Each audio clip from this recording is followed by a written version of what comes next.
비유를 할 때 지뢰밭이라고 할 수가 있습니다. 지뢰밭은 이제 군인들이 전쟁을 할 때 보이지 않는 곳에 땅에 심어두는 것이죠. 이런 것들이 이제 비가 와서 유실되고 나면은 민간인들도 밟는 큰 일을 우리가 겪을 수가 있습니다. 우리가 사는 세상이 바로 이와 같습니다. 두 눈을 뜨고 바르게 걸어가도 얼마나 많은 함정들과 속임수와 어려움이 있는지 모르겠습니다. 그런 것뿐만 아니라 요즘엔 이 자연재해가 우리의 어떤 그 기존의 상식들을 다 깨고 있습니다. 쓰나미, 지진, 가뭄, 홍수, 지진, 홍수 이런 것들은 열대지방이든 극지방이든 할 것 없이 상당히 우리의 예상을 깨고 그러한 자연적인 문제들이 발생하고 있는 것이죠. 여기에는 우리가 지구 온난화 같은 또 우리 사람들의 그러한 잘못된 이 환경의 문제도 있을 거라 생각합니다. 그리고 온갖 질병들, 요즘에 마약들, 그리고 팬데믹, 이런 코로나, 이런 것들이 또 우리의 삶을 어렵게 하고 있습니다. 이렇게 최첨단 과학 시대도 튼튼하게 보이는 건물이 갑자기 무너지는 일들도 있습니다. 아무리 좋은 차를 타고 다녀도 100% 교통사고에서 안전하다 누가 말할 수가 있겠습니까? 심지어 우리나라는 일상의 거리에서도 갑작스런 그러한 생명의 위협을 받는 일들까지 우리에게 벌어지고 있습니다. 또한 보이지 않는 적들도 많습니다. 이 배후에 우리의 적 마귀가 우리의 성도들을 어렵게 하고 또 죄를 짓게 하고 있습니다. 늘 우리는 죽음에 대한 공포와 두려움과 염려와 낙심, 이러한 불안, 이런 것들이 떠나지가 않습니다. 그래서 우리는 이 말씀이 너무나 중요한데요, 오늘 시편 91편은 이 코로나 같은 이 팬데믹 때 우리 성도들이 많이 사랑했던 시로 알려져 있고, 역사적으로 이런 질병과 같은 일에 있어서 상당히 많이 선포되었던 설교의 내용입니다. 그래서 우리는 오늘 이 말씀을 통해서 다른 것이 아니라 하나님이 말씀하시는 방법을 통해서 우리가 두렵고 불안하고 낙심되고 염려가 되는 자연재해, 온갖 사고, 사건들, 질병들, 죽음의 공포, 이럴 때에 우리가 어디서 위로와 보호를 받을 것인가, 그런 말씀을 함께 나누고자 합니다. 지난주 나누었던 90편과 많이 내용이 이제 중첩되지만은 또 다른 깊은 말씀을 하고 있는데요, 오늘 91편을 통해서 여러분, 우리가 이 세상이 아니라 하나님 안에서 위로와 안전을 경험하시기를 축복합니다. 오늘 첫 번째 나눌 말씀은요, 확실한 피난처이신 하나님입니다. 우리 하나님은 확실한 피난처가 되십니다. 하나님이 누구십니까? 하나님이 누구신가에 대한 대답이 너무나 중요합니다. 의외로 많은 분들이 교회를 다니지만 내가 만들어 놓은 하나님, 내가 생각해서 하나님이 이런 분일 거야, 또는 하나님은 이런 분이셔야 돼, 내가 만든 하나님이죠. 잘못하면 우상이 될 수가 있습니다. 그래서 우리는 말씀을 통해서 하나님이 어떤 분인가를 알아야 됩니다. 그래야 진짜 믿을 수가 있거든요. 오늘 1절과 2절을 보게 되면 이러한 삶의 불안과 두려움과 질병과 재난, 악한 사람들의 함정들, 이런 인생을 살아가던 이 시인이 그가 믿고 알고 있는 하나님을 이름을 4가지로 표현하고 있는데요, 1절에서 2절 한번 보시기 바랍니다. 지존자의 은밀한 곳에 거주하며, 하나님은 지존자시다. 전능자의 그늘 아래 사는 자여, 하나님은 전능자시다. 2절에 나는 여호와를 향하여 말하기를, 하나님은 여호와시다. 그리고 나의 피난처여, 나의 요새여, 내가 의뢰하는 하나님이다. 이 하나님은 엘로힘. 제가 히브리어 원문을 잠시 여러분께 말씀을 드리면 이해하기가 쉬울 거라 생각합니다. 여기 보시게 되면 지존자의 은밀한 곳, 이 지존자라는 건 지존, 우리가 지존이다 이런 말 하지 않습니까? 가장 높은 곳에 계신 분, 누가 감히 건드릴 수가 없는, 누가 감히 말할 수 없는 가장 높은 지존 한 분, 그분이는 이게 엘리온이라고 합니다. 히브리어로 엘리온. 하나님은 가장 높으신 분이십니다. 지존자입니다. 하나님은 전능자십니다. 이 유명한 샤다이, 엘샤다이 그럽니다. 이것은 절대적인 능력으로 우리를 붙드시는 분.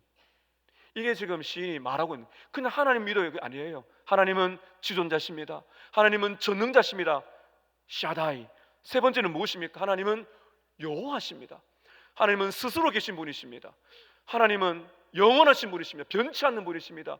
당신의 백성들을 끝까지 사랑하시고 지키시는 분, 하나님은 여호와십니다. 그리고 2절 끝에 보면 내가 의뢰하는 하나님, 여기는 하나님은 엘로힘, 바로 창조주 하나님, 온 세상을 창조하신 그 주인을 말하는 것입니다. 여러분, 이런 하나님을 여러분 믿고 계신가요? 지존자, 전능자, 여호와, 엘로힘, 창조주, 이 우리가 믿고 있는 하나님이어야 됩니다. 이 하나님이 얼마나 위대하신지 이 시인은 어미새의 모습을 갑니다. 여러분, 독수리 같은 이 큰 새들도요, 그 어미들이 아기들을 얼마나 돌보는지 1절 보시면 지존자의 은밀한 곳에 거주하고 전능자의 그늘 아래, 이게 어미새가 그 아기 새를 이렇게 보듬어 있는 모습을 말하고 있어요. 그 얼마나 든든하겠습니까? 2절 끝에 보시게 되면 나의 피난처여 나의 요새여, 인 전쟁터의 요새, 적군과 전쟁을 해야 되는데 요새는 그 난공불락의 도시, 아무도 침략할 수 없는 거고, 이게 누구라는 겁니까? 바로 하나님이시다. 이런 분이 하나님이라는 겁니다. 여러분, 이 신이 지금 말하고 있는 하나님이 얼마나 위대한 분인가 우리가 제대로 알아야 되는 게 뭔가 하면요, 오늘 이 신이 표현하고 있는 중요한 동사가 있는데 한번 보십시오. 1절 한번 같이 한번 읽어볼까요? 1절은 여러분 외우시면 좋습니다. 함께 읽겠습니다. 시작. 지존자의 은밀한 곳에 거주하며 전능자의 그늘 아래 사는 자여. 자 보세요. 지존자의 어디에요? 어떻게 하며? 거주하고 전능자의 그늘 아래 어떻게 하는 사람이요? 예수 믿는 사람은 이렇게 살아야 된다는 겁니다. 물론 우리가 예수를 믿는, 내가 처음 신앙을 가져서 신앙이 어리다 할지라도요, 우리가 이렇게 자라가야 돼요. 무슨 말입니까? 신앙이 어린 사람은 어때요? 급할 때만 하나님을 찾잖아요. 어려우면 기도 소리가 막 달라집니다. 그리고는 또 괜찮으면 또 잠잠해집니다. 주일날 예배 한번 딱 드리고 나면 됐다. 그리고 한 주간 살아갈 때 하나님 잘 안 찾아요. 그러면요, 진짜 하나님의 은혜와 능력을 경험을 못합니다. 근데 이 시인은 뭐라 그래요? 지존자의 은밀한 곳, secret place, 은밀한 곳에 거주하고 머물고 전능자의 그늘에 사는 사람. 이 뭡니까 여러분?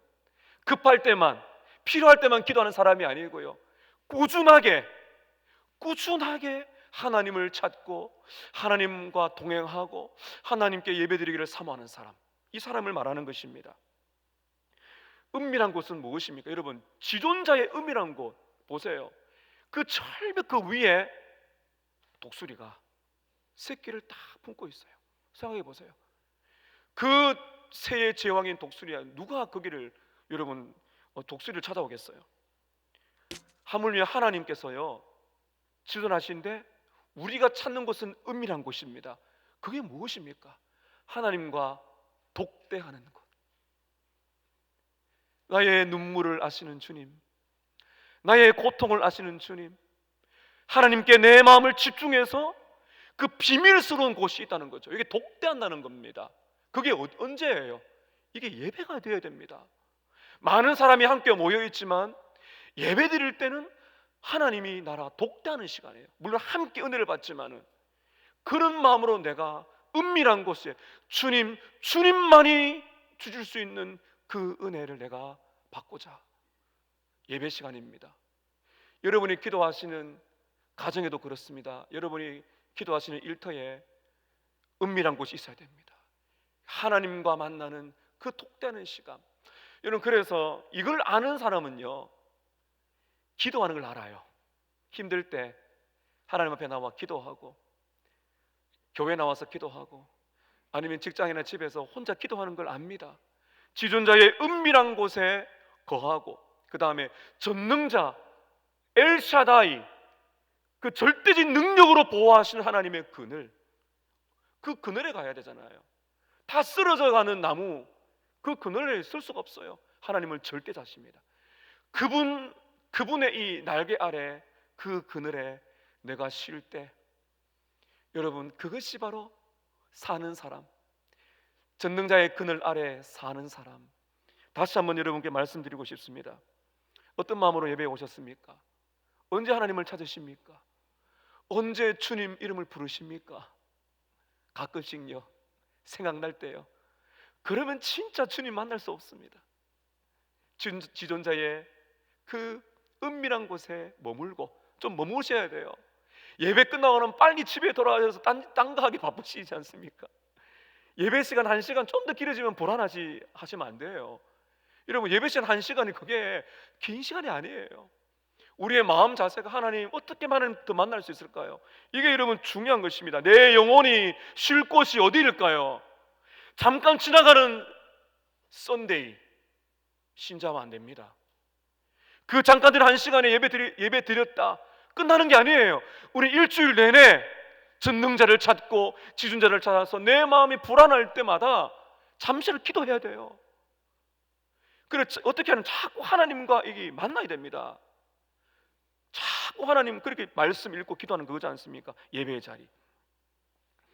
제가 이 말씀을 준비하면서 베티 로빈슨이라는 분의 그 찬송이 있는데요, 이게 명곡입니다. 아주 오래된 곡이고 또 많이 불리진 노래인데, 그는 여호와라는 찬양입니다.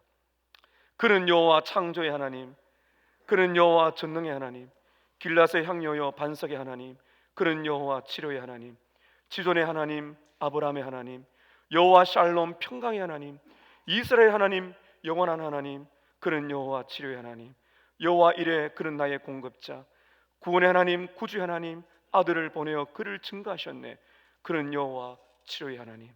찬양하세 할렐루야, 찬양하세 오 할렐루야, 그는 여호와 전능의 하나님. 우리 함께 불러보겠습니다.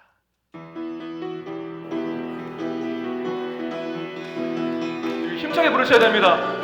그는 여호와 창조의 하나님, 그는 여호와 전능의 하나님, 길라스의 향료여 반석의 하나님, 그는 여호와 치료의 하나님, 자존의 하나님, 아브라함의 하나님, 여호와 샬롬 평강의 하나님, 이스라엘의 하나님, 영원한 하나님, 그는 여호와 치료의 하나님, 여호와 이레,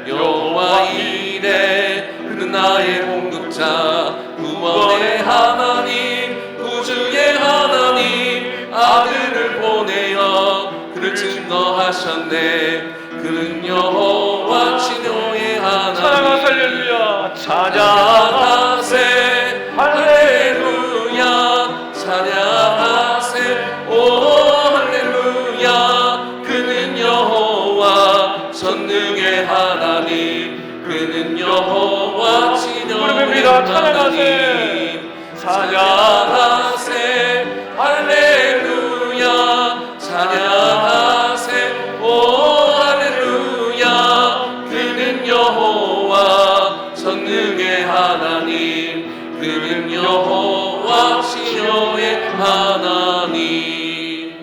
할렐루야. 하나님께 박수 드리겠습니다. 영광의 박수로. 이 찬양은 이렇게 스타카토 딱딱 끊으셔야 돼요. 그는 여호와 이렇게 하셔야 됩니다. 예, 제가 이번 주에 저랑 아내랑 이 찬양에 같이 부르는 게 의미가 되는 거예요. 그 마음이 이렇게 힘들 때는 이런 찬양을 부르면 좋습니다. 그분은 누구신가? 그러니까 제일 좋은 찬양은요, 하나님은 누구신가를 계속 찬양하는 겁니다. 그는 누구십니까? 그는 하나님, 전능의 하나님, 주존자, 전능자, 여호와, 엘로힘, 창조주, 스스로 존재하시는 하나님, 치료의 하나님, 반석의 하나님, 아브라함 하나님, 나의 하나님. 여러분, 이 찬양이 진정 여러분의 고백이 되시겠습니까? 이렇게 찬양하면서 전능자의, 지존자의 그 은밀한 곳에, 그 전능자의 그늘 아래 거하기를 사는 사람, 이게 1절 너무나 중요하거든요. 살아야 돼요. 우리는 그 하나님과 동행하며 사는 걸 발버둥을 쳐야 돼요. 그럴 이 찬양이 환난 중에 내 마음에 화박 들어오는 거죠. 내 마음이 뜨거워지게 되는 것입니다. 여러분, 또 하나 중요한 것은요, 지금 이 시인이 뭐라 그런지 보세요. 2절 보세요. 나는 여호와를 향하여 말하기를 그는 누구예요? 나의 피난처요, 나의 요새요, 내가 의뢰하는 하나님이라. 이게 정말 중요합니다. 여러분, 하나님은 나의 하나님이 맞으십니까? 나의 하나님이 되셔야 되거든. 내가 신뢰하는 하나님, 내가 신뢰하는 하나님인가? 제가 미국 유학할 때 작은 한인교회를 섬길 기회가 있었습니다. 거기는 미국인들도 몇 명 계셨고요. 한 분, 이제 존이라는 분인데 아주 참 성도 쾌활하고 어렵게 살다가 직장을 구해서 믿음 생활 잘 하시는 분인데, 한 번은 머리가 너무 아프셔가지고 차를 몰다가 차를 세우고는 돌아가셨어요. 아마 뇌출혈이 아닌가 싶습니다. 다들 충격을 받았습니다. 장례식을 치르고 이제 그 집에 그 가정에 위로차 예배를 드립니다. 미국 분이신데요. 이제 그 남으신 우리 돌아가신 미국 분의 부인은 한국인이시고 아버지가 미국 분이신데, 예배를 드리면서 시편 23편을 함께 나누었습니다. 어떻게 시작합니까? 여호와는 나의 목자시니. 그러니까 짧은 영어지만 그 할아버지를 바라보면서 미스터 맥브라이언, 하나님이 당신의 하나님 맞습니까? 저는 하나님을 믿고 죽었습니다. 예수를 믿고 세상에 구원을 받았습니다. 할아버지, 나의 목자가 맞아요? 할아버지의 마이 갓이 맞습니까? 물었더니 제가 잊지 못합니다. 할아버지가 눈물을 흘리면서 나의 하나님이 맞습니다. 술 끊겠습니다. 술 너무 좋아하셨거든요. 술 끊겠습니다. 담배 끊겠습니다. 그리고는 몇 달인가 돌아가셨습니다. 저는 잊을 수가 없습니다. 하나님은 저를 그곳에 보낸 이유가 바로 그분들을 위한 것이 아닌가 생각이 될 정도로 많은 은혜를 받았습니다. 사랑하는 여러분, 그분은 여러분의 하나님이 맞으신가요? 예수님이 여러분의 구주가 맞습니까? 예수님이 여러분을 위해 죽으시고 부활하신 여러분의 구주 주님이 맞습니까? 그분은 지존자, 전능자, 여호와 창조자신 걸 여러분은 믿으십니까? 다른 건 몰라도 그 하나님은 오늘 2절 끝에 보면 내가 의뢰하는 하나님, 다른 분에 대한 여러분이 정말 하나님을 신뢰하고 믿고 있습니까? 여기 아멘이 되어야 돼요. 물론 부모님이 아멘할 수 있지만, 배우자가 아멘할 수 있지만, 내가 여기 아멘하셔야 오늘 이 말씀의 능력을 보게 될 것입니다. 오늘 두 번째는 안전하게 보호하시는 하나님입니다. 이렇게 피난처이신 하나님께서 구체적으로 어떻게 도우시는가? 3절부터 13절까지 보게 되면 안전하게 보호하시는 하나님을 우리는 보게 됩니다. 이 약속입니다. 이런 성경에는 약속이 많습니다. 우리가 하나님을 이렇게 믿고 이렇게 신뢰하고 이렇게 찬양하며 그 하나님의 은혜 안에 머물기를 애쓰는 성도에게 주시는 복이 무엇인가를 3절부터 13절까지 나와 있는데요, 제가 크게 한 두 가지로 말씀을 좀 드리려고 합니다. 첫 번째는요, 하나님은 우리를 악한 사람과 악한 질병과 재난으로부터 우리를 보호해 주신다는 겁니다. 악한 사람, 악한 질병, 그리고 재난으로부터 우리를 보호해 주신다고 하셨습니다. 여러분, 3절과 우리 4절, 하나님이 얼마나 우리를 지키시는지, 자, 이 말씀 함께 읽도록 하겠습니다. 시작. 이는 그가 너를 새 사냥꾼의 올무에서와 심한 전염병에서 건지실 것이미로다. 그가 너를 그의 깃으로 덮으시리니 내가 그의 날개 아래에 피하리로다. 그의 진실함은 방패와 손방패가 되시나니. 예, 이 시는 시이기 때문에 이게 상징성을 가지고 있어요. 그래서 하나님은 우리를 어떻게 도우시는가 보세요. 3절에 보면 그가 너를 새 사냥꾼의 올무에서 건지신다. 사냥꾼들은 새를 이제 덫을 놓지 않습니까? 이게 우리의 인생입니다. 인생이 얼마나 덫이 많아요. 어떤 분 그러시더라고요. 목사님, 다 저 같은 줄 알았어요. 그러더라고요. 다 그렇잖아. 내 같은 줄 알았는데 살아보니까 아니거든요. 나를 위하고 나를 너무나 친절하게 해주는데 엉뚱하게 나를 넘어지게 하는 사람이 있어요, 세상에. 이게 새 사냥꾼의 올무거든요. 이 올무를 잘 모르잖아요. 새가 앉으면, 먹이 위에 앉으면. 그 하나님께서 우리의 인생을 잘 들어보세요. 정말 우리는 인생 살아갈 때 올무와 덫이 얼마나 많습니까? 다 착한 사람, 다 선한 사람, 다 나가던 사람이 아니에요. 나도 부족하잖아요. 근데 악한 사람이 너무 많잖아요. 그런 환경들, 그런 사람들 만나면 얼마나 넘어지기 쉽습니까? 그 하나님 뭐라 약속하십니까? 그렇게 나를 가까이, 나를 의뢰하고 나와 함께 거주하면 사람들에게는 사람들의 많은 유혹과 덫으로부터 나를 지켜줄 것이다. 그리고 말씀하십니다. 그리고 3절 중반에 보면 심한 전염병에서 건지실 것이다. 이렇게 우리가 팬데믹 세계 속에서 하나님께서 말씀하신 겁니다. 그래서 이렇게 전염병이 있을 때 기독교 역사에서 가장 많이 읽었던 말씀 중에 하나가 이 말씀입니다. 전염병에서 건져 주실 줄로 믿습니다. 이렇게 기도하는 것입니다. 여러분, 또한 이것이 제가 앞서 말씀드렸지만은 그 큰 새가 새끼를 보듬는 모습이라 말씀드렸지 않습니까? 4절 보세요. 그가 너를 그의 깃으로 덮으실 것이다. 내가 그의 날개 아래 피하리로다. 폭풍이 막 불어오고 있는데 어미새가 새끼를 이렇게 날개로 다 보호하고 있는 것이죠. 사랑하는 여러분, 예배를 드리고 세상으로 나가면은 여러분의 인생에 폭풍우가 불어오게 될 것입니다. 그때 어떻게 우리는 살아갑니까? 이 말씀이죠. 하나님, 제 인생에 폭풍이 그칠 날이 없는데 그 어미새가 날개를 가지고 새끼를 덮는 것처럼 주님, 이 말씀처럼 우리의 자녀들을, 우리의 가족을, 우리 교회를, 사랑하는 성도들을 눈동자와 같이 지켜 주시옵소서. 우리가 이 기도를 할 수 있는 것이 무엇입니까? 하나님은 진실하기 때문입니다. 이런 4절 끝을 보십시오. 그의 진실함은 방패와 손방패가 되신다. 진실하다는 건 신실함입니다. 믿을 수가 있다는 겁니다. 갑자기 왜 방패를 말하느냐? 이게 앞서 말씀드렸지만은 이 새와 더불어서 전쟁터를 이미지를 하고 있는 거예요. 이 앞에 말하는 방패는 그 당시에 이 사람을 온몸을 가리는 방패고요. 손방패는 갑자기 기습하는 칼로부터 지켜주는 손방패입니다. 여러분, 이 땅에 살아갈 때 저와 여러분을 해하려고 하는 수많은 환경, 사람들, 그리고 마귀가 얼마나 우리를 영적인 전쟁을 치르고 있습니까? 그때마다 우리 하나님께서 군사처럼 그 예수 그리스도께서 전사이신 우리 주님이 저와 여러분의 삶을 지켜주실 줄로 우리가 믿습니다. 이런 일들은 언제 일어납니까? 여러분, 5절 보십시오. 너는 밤에 찾아드는 공포가 있다. 여러분, 잠자리가 편안하신가요? 밤에 두렵지 않습니까? 갑자기 염려가 오지 않습니까? 갑자기 내 마음에 뭔가 콩 떨어지듯이 내가 이렇게 자서 내일 눈 뜨는 게 두렵지 않습니까? 근심 걱정, 자녀들의 앞길, 먹고 사는 문제, 수많은 사람 만날 일 생각하니 만나고 싶지 않는 그 많은 일들이 밤이잖아, 내 인생의 밤에. 그래서 하나님 뭐라 그러세요? 그때 공포가 있고, 그 다음에 낮에 날아다니는 화살.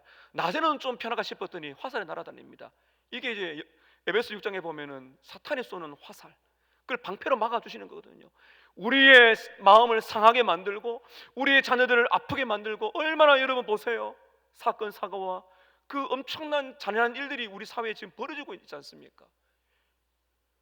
그 존경받는 연예인들이 마약에 빠지고 인생을 망치는 일들이 얼마나 많습니까? 하나님께서 얼마나 우리를 지켜주셔야 될까요? 6절 보십시오. 어두울 때 퍼지는 전염병이 있다. 밝을 때 닥쳐오는 재앙이 있지만은 이렇게 하나님 앞에 믿고 그 하나님을 따르고 거주하고 살고 그분을 지존자, 전능자, 여호와 엘로힘 창조주로 믿는 사람에게는 어떤 일이 있을 것이라 말하고 있습니까? 6절 끝에 보면 두려워하지 말라. 따라 하십시다. 두려워하지 말라. 오늘 주님이 말씀하십니다. 이게 시인이 경험한 거거든요. 전쟁도 경험해 보고요, 전염병도 경험해 보고 온갖 사람의 유혹과 함정을 경험해 봤는데 하나님 앞에 꼭 붙어 있으니까 하나님이 때를 따라 건져주시더라. 두려워하지 말라고 말하고 있는 것입니다. 여러분, 심지어 하나님을 믿지 않는 죄인들은 심판을 받게 되는데 그때도 지켜줄 거라고 말하고 있습니다. 7절과 8절 보십시오. 1000명이 너의 왼쪽에서 10,000명이 너의 오른쪽에서 엎드러지나 이 재앙이 내게 가까이 하지 못하리로다. 어떤 재앙을 말합니까? 1000명이 내 왼쪽에서 죽어가요. 10,000명이 내 오른쪽에 죽어갑니다. 이게 뭘 말할까? 8절 보시면 됩니다. 오직 너는 똑똑히 보리니 누구의 보응을요?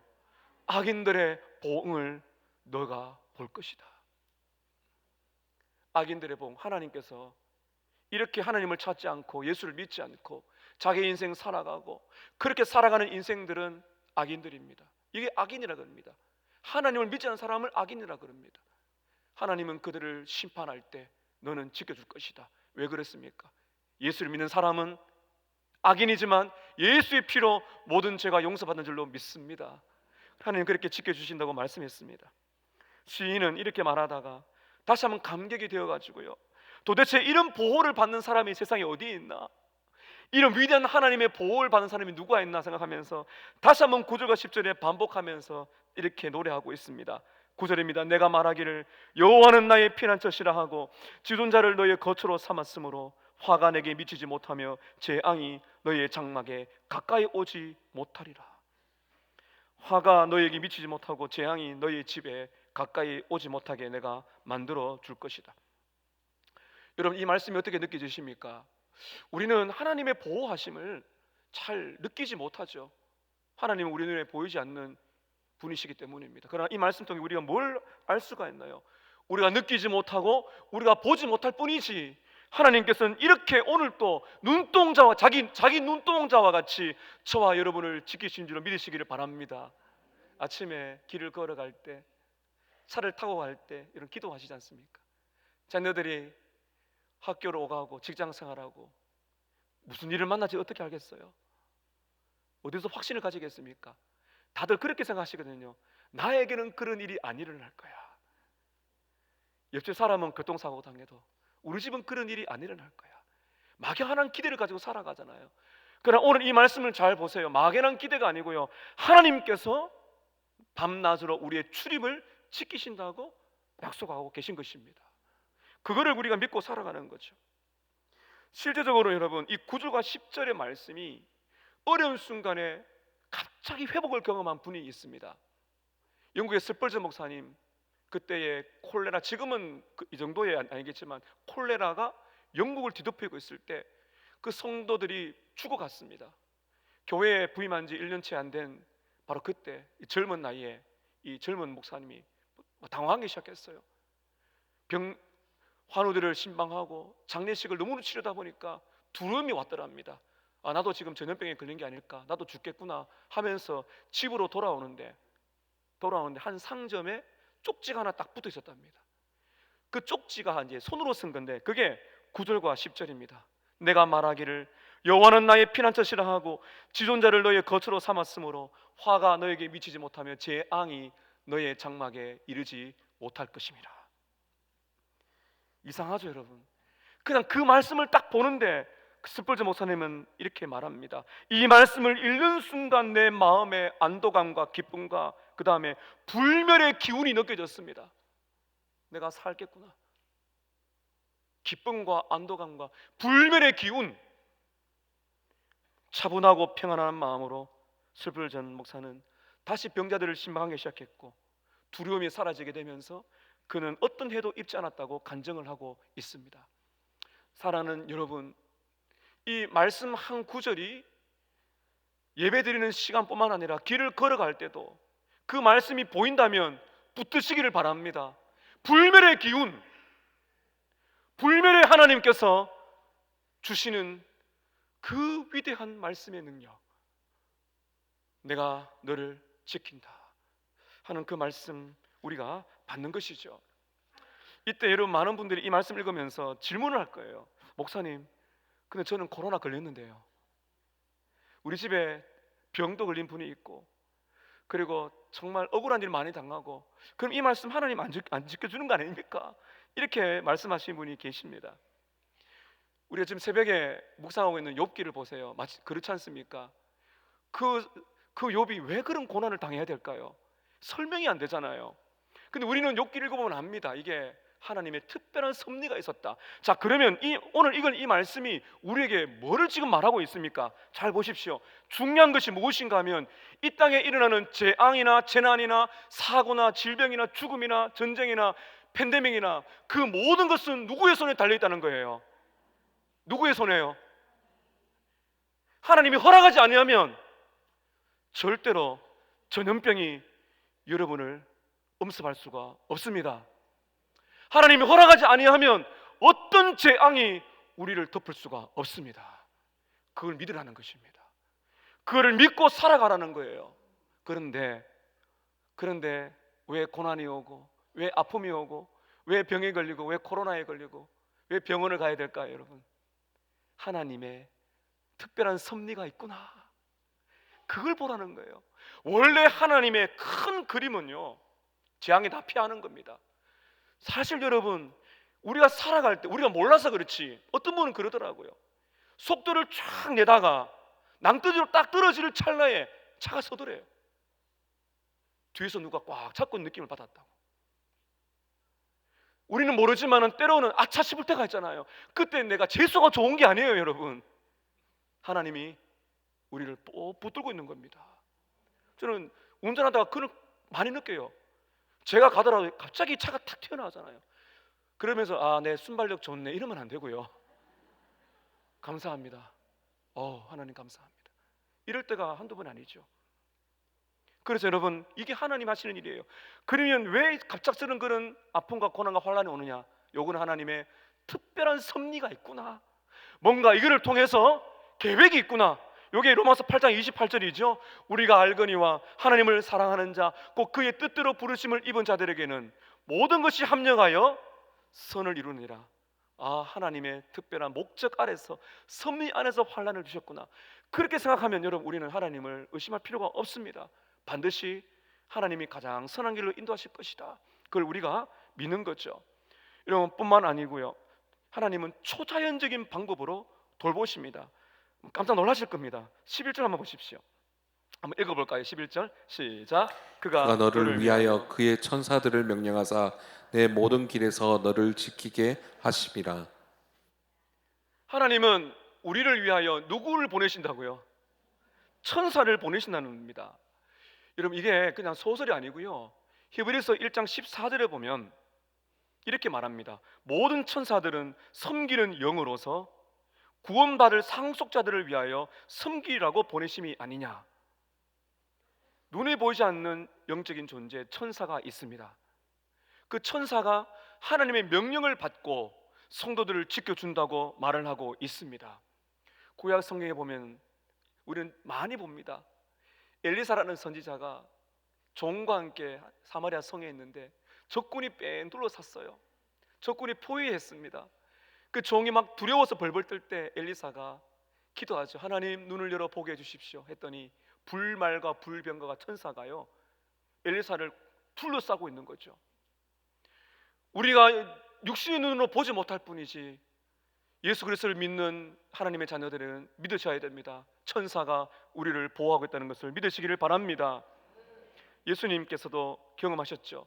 마태복음 4장 11절에 보면 예수님이 40일 금식하신 다음에 마귀의 유혹을 받습니다. 유혹을 다 받으신 다음에 굶주린 예수님을 천사가 와서 예수님을 시중을 들었다라고 말하고 있습니다. 누가복음 22장 43절에 보면 예수님께서 겟세마네 동산에서 피땀 흘려 기도하실 때 천사가 나타나 예수님을 힘을 도왔다, 이런 말씀이 나와 있는 것이죠. 여러분, 얼마나 감사합니까? 천사가요, 우리를 도와요. 하나님이 천사를 보내어서 우리를 보호한다는 겁니다. 악의 세력으로부터, 수많은 재난으로부터. 그럴 때 우리는 여러분 어떤 은혜와 능력을 받습니까? 12절을 보세요.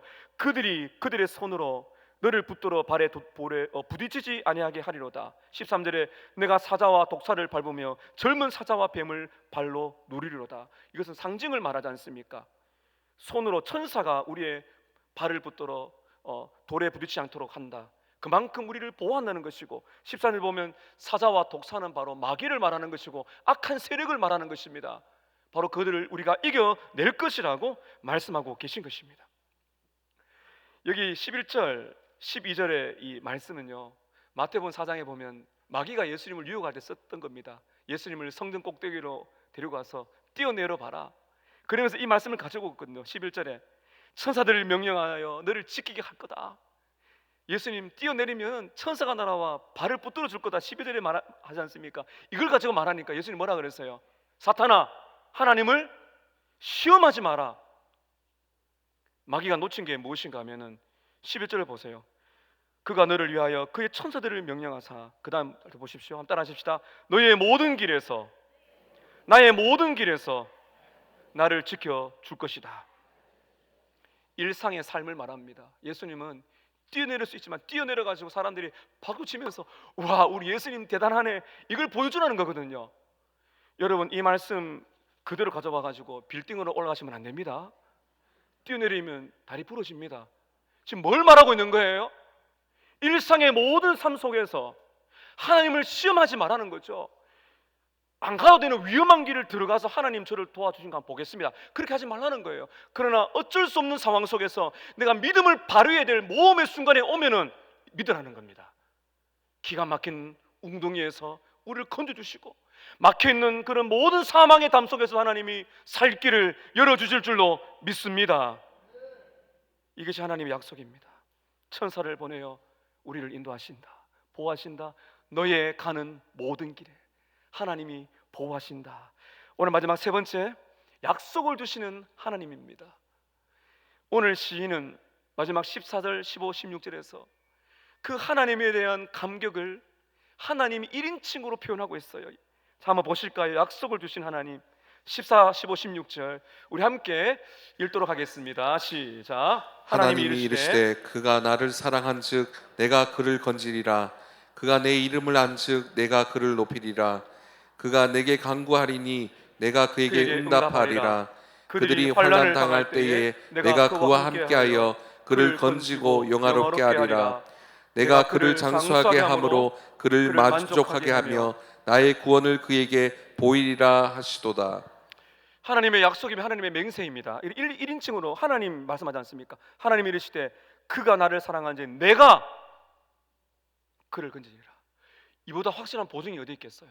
하나님은 세 가지 약속을 하십니다. 첫 번째, 한번 따라 하십시다. 내가 너를 건지리라.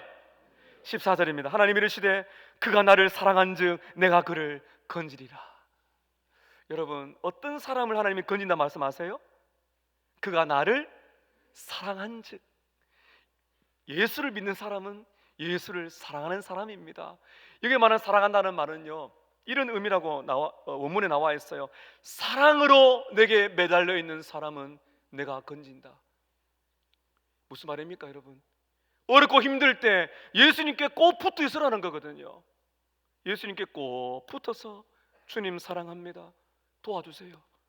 예수님께 꼭 붙어 있는 사람은 하나님은 건져줄 것이다. 그 사람은 누구입니까? 14절 중반을 보세요. 그가 내 이름을 안즉. 예수님의 이름을 안다는 것은 예수님과 친밀한 교제가 있다는 거죠. 평소에 환난이 있으나 없으나 하나님과 교제하고 예배하고 그렇게 살아가는 사람은 어떻게 한다는 겁니까? 내가 그를 높일 것이다. 이 말은 높은 곳에 둔다는 거예요. 그를 내가 보호할 것이다.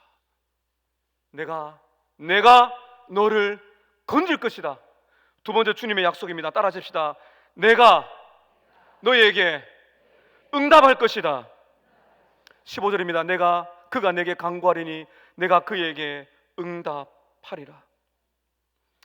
여러분, 이 말씀 잘 보세요. 우리가 환난을 겪을 때, 재난을 당할 때, 질병과 갑작스러운 엄청난 일을 당할 때 하나님은 우리가 뭘 하기 원하신다는 겁니까? 기도하기를 원하는 것입니다. 하나님은 우리의 기도에 응답하십니다. 작은 신음조차도 우리의 기도에 귀를 기울인 분이세요. 그 하나님은 우리의 기도에 응답하기를 원하시는 분입니다. 그래서 여러분, 우리가 어려울 때는 정말 더 기도해야 됩니다. 그리고 어려울 때는 그걸 하셔야 돼요. 환난과 재난과 어려움이 있을 때는 하나님 지금 무슨 신호를 보내신다고요? 응답할 준비. 부르짖기만 해라. 너의 한숨 소리를 내가 들을 것이다. 그때 기도가 달라질 수밖에 없죠. 그때 하나님은 어떤 복을 주십니까? 어떤 응답이 있나요? 여러분, 15절 따져 보십시오.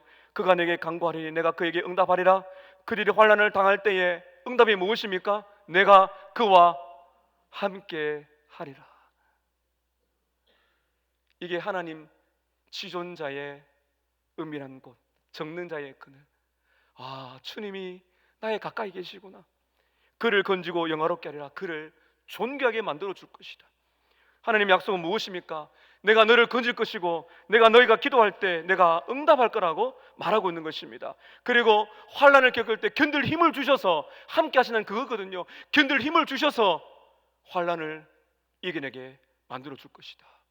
하나 더 복이 있습니다. 세 번째는 한번 따라하십시다. 내가 최고의 복으로 너를 만족해 할 것이다. 16절입니다. 내가 그를 장수하게 함으로 그를 만족하게 하며 나의 구원을 그에게 보이리라. 구약시대 때는요, 이 장수는 단순히 오래 사는 걸 말하는 것이 아니고요, 복을 상징하는 것입니다. 여러분, 이 환난의 때에 하나님을 찾고 기도하고 부르는 사람의 하나님 뭐라 말씀하십니까? 이 세상에 줄 수 없는 최고의 만족과 안정과 기쁨으로 너의 영혼을 내가 가득 채워 줄 것이다. 만족하게 할 것이다. 하늘의 기쁨을 줄 것이다. 상황에 구애받지 않는 하나님이 주시는 평강을, 기쁨을 줄 것이다. 여러분, 결국 나의 구원을 그에게 볼 것이다. 이게 뭘 말하는 것입니까? 영생을 말하는 것이거든요. 영원한 생명을 그가 누리게 만들어 줄 것이다. 말씀을 맺고자 합니다. 오늘 이 위대한 하나님의 약속이 여러분의 것이 되셨습니까? 여러분의 것이 맞습니까? 근데 이 약속은 누구에게 주어지는 거라 그랬어요? 예수 그리스도를 믿는 자에게. 그렇다면 여러분, 예수님을 믿으십니까? 예수님을 구주로 믿으십니까? 그분이 여러분의 안식처가 맞습니까? 아멘이 되십니까?